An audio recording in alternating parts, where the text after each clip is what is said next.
তেওঁ অখিল গগৈৰ কথা লৈ পেলাই মই কোনো প্ৰতিক্ৰিয়া নিদিওঁ। আমাৰ বুথৰ সভাপতিসকল আছে, আমাৰ বুথৰ সভাপতিসকলে এই সন্দৰ্ভত প্ৰতিক্ৰিয়া ব্যক্ত কৰিব।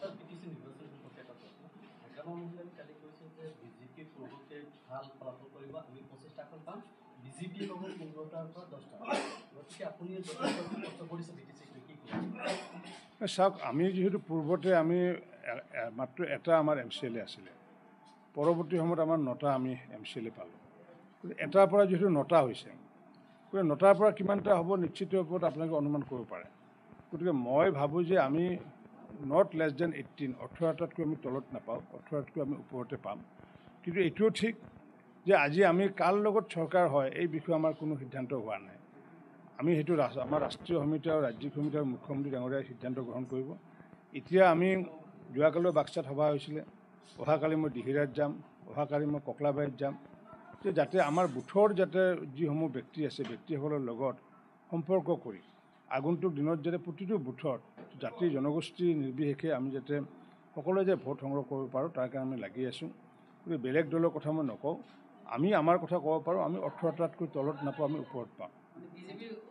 অসম্ভৱ, বিজেপি নোহোৱাকৈ যোৱাব পৰা নাছিলে। আৰু মই 5 বছৰ আগতে এই কথাষাৰ কৈছিলোঁ, 5 বছৰ নহয় 7 বছৰ আগতে কৈছিলোঁ, ওদালগুৰিত কৈছিলোঁ যে বিজেপিয়ে পাৱাৰ পাৰ্টনাৰ হ'ব বুলি কৈছিলোঁ। সেই সময়ত বহুতে উপহাস কৰিছিলে।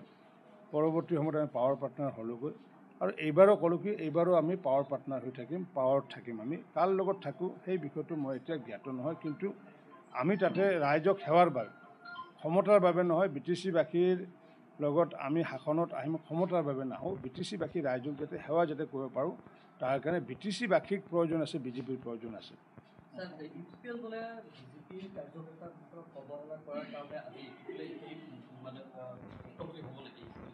অৱহেলা কোনে কৰা নাই? UPPL কৰিছে, BPF কৰিছে। BPF-এতো একমাত্ৰ এটা আমাৰ MCLA একমাত্ৰ MCLA এটা, যিহেতু বিধানসভাত তেওঁলোকে মিত্ৰতা। মই ডক্টৰ হিমন্ত বিশ্ব শৰ্মা ডাঙৰীয়া, ফণী শৰ্মা ডাঙৰীয়া তিনিও গৈ পেলাই অনুৰোধ কৰিছিলোঁ যে MCLA জনক আমাৰ আপোনালোকে EM দিয়ক।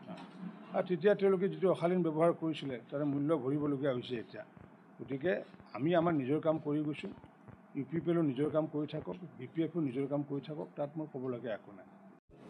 ভাৰত চৰকাৰে ভাৰতবৰ্ষৰ প্ৰতিখন জনজাতি অধ্যুষিত অঞ্চলত যাতে জনজাতিসকল যিহেতু পিছপৰা এটা জনগোষ্ঠী, তেওঁলোকক যি চৰকাৰী আঁচনিসমূহ, প্ৰধানমন্ত্ৰী আৱাস যোজনাই হওক বা কৃষক ফচল বীমাই হওক বা আমাৰ যিবোৰ মানে সমাজ সেৱা কেন্দ্ৰৰে স্কীম আছে, সম্পূৰ্ণ স্কীমবোৰ যাতে তেওঁলোকক যাতে সম্পূৰ্ণৰূপে প্ৰদান কৰিব পৰা যায়, 100% চেচুৰেশ্যন যাতে হয়, তাৰ কাৰণে এক নিৰ্দিষ্ট লক্ষ্য ৰাখি সমগ্ৰ ভাৰতবৰ্ষতে এনেকুৱাকৈ অভিযান চলাইছে। আৰু তাৰে অংশ হিচাপে আজি চুলীয়াকাটা পঞ্চায়ততো আমাৰ জিলা প্ৰশাসনৰ পৰা আজি এই কাৰ্যসূচী আয়োজন কৰা হৈছে, যাতে এই অঞ্চলৰ যিসকল জনজাতীয় লোকে এতিয়াও যদি ধৰি লৈছোঁ আধাৰ কাৰ্ড, কাৰোবাৰ যদি আধাৰ কাৰ্ড যদি হোৱা নাই, আধাৰ কাৰ্ডখনো ইয়াতে কৰি দিয়াৰ ব্যৱস্থা আছে। কাৰোবাৰ যদি ফচল বীমা তেওঁলোকে যদি এপ্লাই কৰা নাই, সেইটোও কৰি দিয়াৰ ব্যৱস্থা আছে। তো এনেকুৱাকৈ সম্পূৰ্ণৰূপে তেওঁলোকক যদি 100% চেচুৰেশ্যন কৰিব পৰা যায়, তাৰ কাৰণে এই অভিযান চলাই আহিছে। আৰু আজি আমি এই অভিযান আমি বৰ্ণনগৰ অঞ্চলৰ চুলীয়াকাটাত আমি উদ্বোধন কৰিছোঁ, উন্মোচন কৰিছোঁ। মই ভাবোঁ যে প্ৰধানমন্ত্ৰী নৰেন্দ্ৰ মোদী ডাঙৰীয়াই এতিয়ালৈ যিমানখিনি দুখীয়াৰ কল্যাণৰ কাৰণে কাম কৰিছে, পূৰ্বতে দেখিছোঁ ভাৰত চৰকাৰৰ কোনো প্ৰধানমন্ত্ৰী এনেকুৱা কাম কৰিব পৰা নাই। কাৰণ কিয়? যে দুখীয়াসকলৰ টকা যাতে আত্মসাৎ কৰিব নোৱাৰে, তাৰ কাৰণে তেওঁক বিশেষ এটা ব্যৱস্থা লৈছিলে। সেইটো হৈছে কি, যে পোনপটীয়াকৈ DBTৰ জৰিয়তে ডাইৰেক্ট বেনিফিট ট্ৰেন্সফাৰ প্ৰায় 54,000 কোটি টকা হিতাধিকাৰীসকলক প্ৰদান কৰিছে। পূৰ্বতে এনেকুৱাকৈ টকা যিসমূহ দিছিলে চৰকাৰীভাৱে গৈ পেলাই মধ্যভোগীসকলৰ হাতত পৰাৰ ফলস্বৰূপে প্ৰায় 25% টকা আত্মসাৎ হৈছিলে। এতিয়া ডাইৰেক্ট বেনিফিট ট্ৰেন্সফাৰৰ জৰিয়তে 54,000 কোটি টকা, তাতে প্ৰধানমন্ত্ৰী আৱাস যোজনাই হওক বা ফচল বীমা হওক, কৃষক সন্মান যোজনাই হওক, যাৰ কাৰণে এতিয়া পোনপটীয়াকৈ বেনিফিচিয়াৰীসকল লাভ কৰিবলৈ সক্ষম হৈছে। এপিনে তেওঁ দুখীয়া মানুহক বেংকত যোৱা সাহস প্ৰদান কৰিলে, আনপিনে কৰিলে কি, যে টকা যাতে আত্মসাৎ কৰিব নোৱাৰে তাৰ কাৰণে DBTৰ জৰিয়তে ব্যৱস্থা কৰিলে।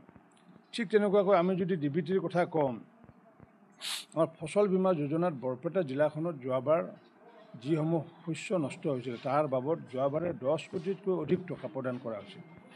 এই যে টকা কৃষকে টকা পাইছে, এনেকুৱা ব্যৱস্থা পূৰ্বতে নাছিলে।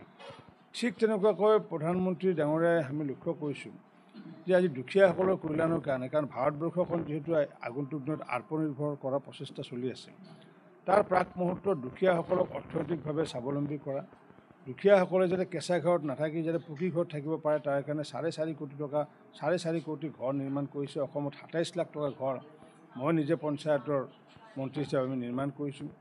আগন্তুক দিনতো আমি ছাৰ্ভে কৰিছোঁ, কোনো মানুহে যাতে কেঁচা ঘৰত থাকিবলগীয়া নহয়। এনেকুৱাকৈ সৰ্বস্পৰ্শী সৰ্বব্যাপী আঁচনিৰে কৃষকৰ ক্ষেত্ৰতে হওক, কৃষকৰ ক্ষেত্ৰত যদি চাওঁ, আজি আমি 4 বছৰ আগতে 1200 টকাত প্ৰতি কুইণ্টেল ধান বিক্ৰী কৰিছিলোঁ। এতিয়া আমি চৰকাৰীভাৱে ধান কিনি আছোঁ 2550 টকাত, অৰ্থাৎ কৃষকক দুগুণ দাম দিয়া হৈছে।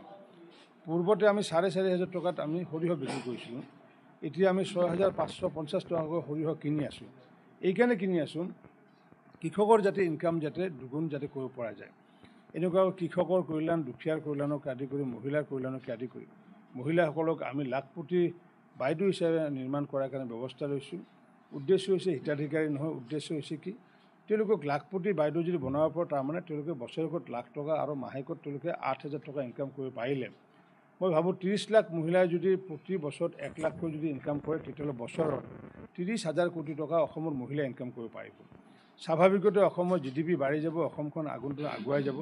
কাৰণ মহিলা আত্মনিৰ্ভৰ যেতিয়ালৈ নহয়, তেতিয়ালৈ আমি আত্মনিৰ্ভৰ কৰিব নোৱাৰিম। কৃষক আত্মনিৰ্ভৰ নোহোৱা পৰ্যন্ত আমি অসম আত্মনিৰ্ভৰ কৰিব নোৱাৰিম। সকলোকে যাতে আমি আত্মনিৰ্ভৰ কৰিব পাৰোঁ, তাকে নিৰলসভাৱে প্ৰচেষ্টা অব্যাহত ৰখা হৈছে দেশৰ প্ৰধানমন্ত্ৰী আৰু অসমৰ মুখ্যমন্ত্ৰী ডাঙৰীয়া।